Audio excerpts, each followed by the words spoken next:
Nearly 2 years of rumors about a fourth-generation iPhone SE, the Information Today reported that Apple suppliers are finally planning to begin ramping up mass production of the device in October of this year. The next iPhone SE would not be announced alongside the iPhone 16 series in September. The iPhone 16 series will launch on September 9th. Instead, the report speculates that the device could be released ahead of the Lunar New Year in January 2025. However, all three existing iPhone SE models were announced in March over the years, so a March 2025 release seems quite possible too. This is the first look hands-on image an iPhone SE for silicon cases and normal cases hands-on video and images. Apple is working on its fourth iPhone SE, and we know the device will have an OLED panel, a first for the relatively cheap series. According to a tipster on X, the iPhone SE 4 will be priced slightly higher than its predecessor, but Apple will aim for a price tag below $499. Few weeks ago, revealed alleged CAD renders of the new phone appeared, and the source revealed the phone will have the body of the iPhone 14, which is also pretty close to the iPhone 13 and iPhone 12, but will have one camera on the back. The front of the iPhone SE 4 might be the same as the iPhone 14, but the back is clearly the same as the SE variant from 2022.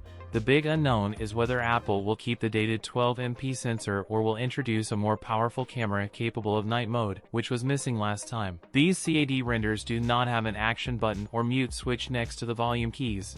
Upcoming iPhone SE 4 come with 6.1-inch OLED panels. Now we hear the iPhone SE 4 will also use the iPhone 14's battery. This information comes from MacRumors.